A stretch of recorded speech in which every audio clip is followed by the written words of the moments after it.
In colonial America, walking down the aisle with a baby already on the way was shockingly common, and almost nobody pretended otherwise. During the mid-1700s, before the American Revolution, historians estimate that roughly 1 out of 3 young brides in North America was already pregnant on her wedding day. Court logs, parish books, and community records quietly confirm it. And this wasn't just a quirk of one strict town or one wild port city. You can trace similar numbers across Puritan New England, Quaker communities, and wealthy Southern colonies. Over in Britain, the so-called mother country, the pattern was even more dramatic, with close to half of brides expecting a child at the altar. Marriage, especially among the English and their colonies, was treated less like a romantic fairy tale and more like a legally binding business merger. Families evaluated suitors based on land, reputation, and earning potential. Emotional attachment was expected to show up later, if it ever did. Being married created obligations, not just to a spouse, but to the wider town, church, and local authorities. Yet all these rules and expectations collided with powerful emotions, limited privacy, and very human desires. Formal courtship rituals, engagements, and public ceremonies existed, but the path from first flirtation to official vows often detoured through secret meetings, risky choices, and improvised solutions. Major colonial ports, busy seafaring hubs on the Atlantic, developed thriving sex economies that existed right alongside respectable businesses. Sailors, merchants, soldiers, and travelers poured in, and with them came commercial sex, sexually transmitted diseases, and furious sermons railing against fornication and vice. Ministers thundered about sin, community leaders passed strict moral laws, and courts handed down painful, humiliating penalties. But promises of love, curiosity, and physical pleasure persuaded many colonists to gamble with both reputation and body.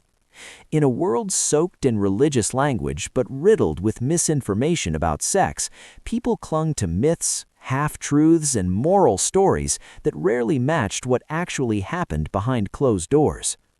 Today, we're stepping into that world, cold cabins, crowded beds, and all.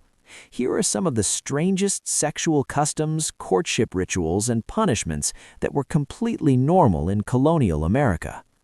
Let's start with a custom that sounds innocent until you imagine it actually happening.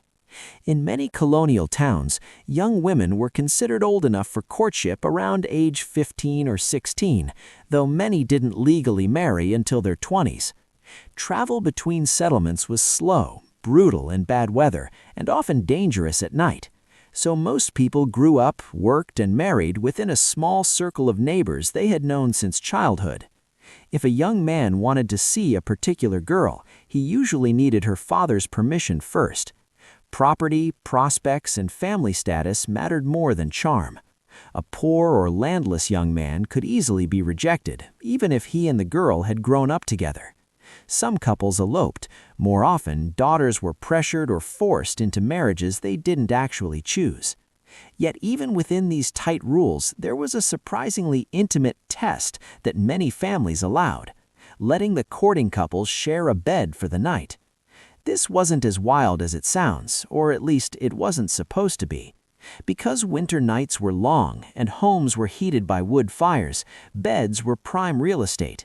So in many communities, once courtship got serious, parents would allow the would-be groom to spend the night in their daughter's bed to see how they got along.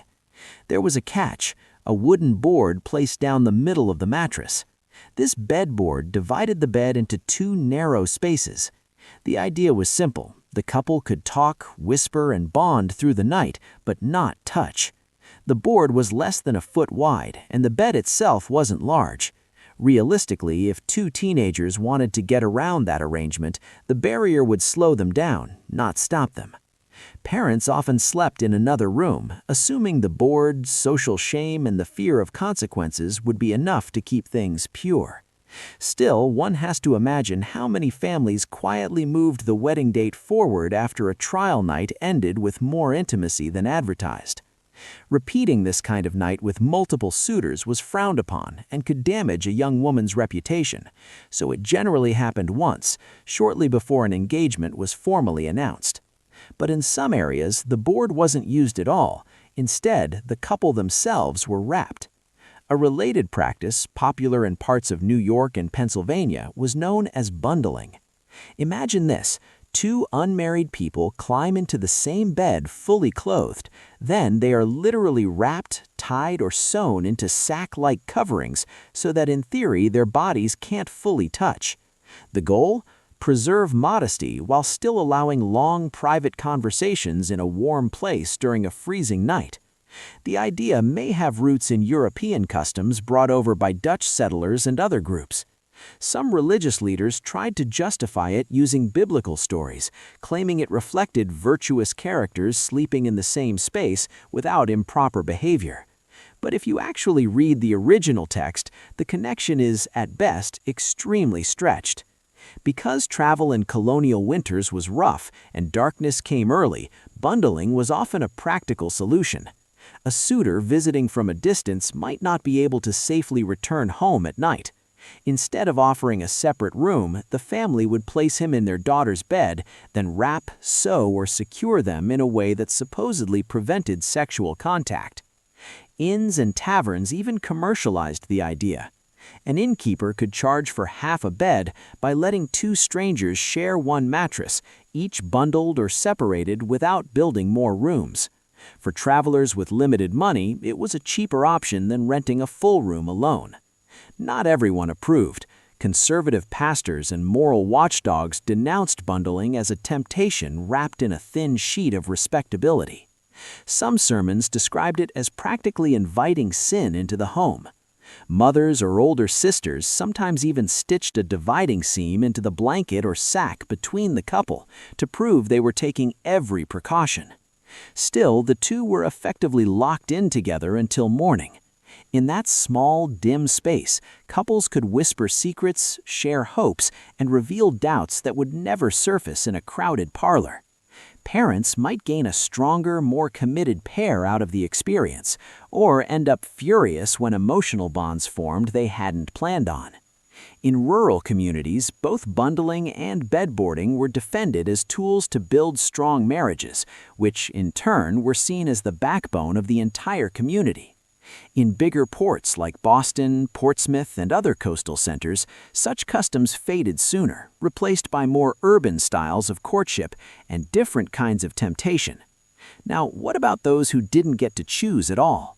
Arranged marriages were still a powerful force, especially among wealthier colonial families. While average marriage ages weren't dramatically lower than today, some girls were formally promised while they were still in their mid-teens, with the actual wedding delayed until their bodies and finances were considered more suitable. Marriage negotiations often involved property exchanges and dowries.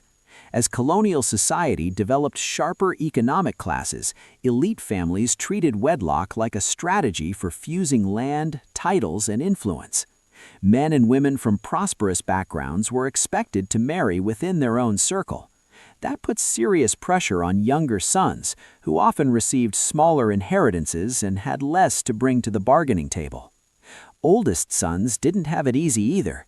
Their future wealth was tied up in estates controlled by fathers who might live for decades.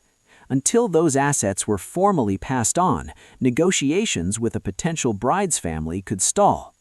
Love in this system had to wrestle with ledgers and land deeds. When parents engineered a match, there was always the risk that one or both partners would emotionally attach to someone else before or even during the engagement. And in some cases, real people we remember from history were caught in this web. Men and women we think of as icons of virtue or patriotism sometimes carried quiet heartbreak over the person they weren't allowed to marry. Fathers of wealthy daughters were particularly suspicious of foreign visitors, soldiers, or seemingly charming but unproven suitors from other colonies. They feared an impoverished noble's son or a man on the run from debts might try to marry into money. Strict arrangements became a kind of fortress around family fortune. Yet there was always a back door, the informal but powerful tool of common law marriage. Common law unions were widespread in England and spread naturally into the colonies, especially among working people. Unlike church weddings, these relationships didn't require a priest, a license, or an official fee. Instead, two people could become legally recognized as married simply by making a mutual, intentional promise to each other, often spoken aloud before a witness, though not always. Once a woman entered such a union, her husband gained legal control over her property in line with English common law. Because these weddings often skipped formal contracts, property rights for the woman could become murky, especially if the man later tried to deny the marriage existed. A stubborn myth that still lingers today is that just living together for a certain number of years automatically created a common law marriage. That wasn't really how it worked. There had to be a clear exchange of vows or an understood commitment to be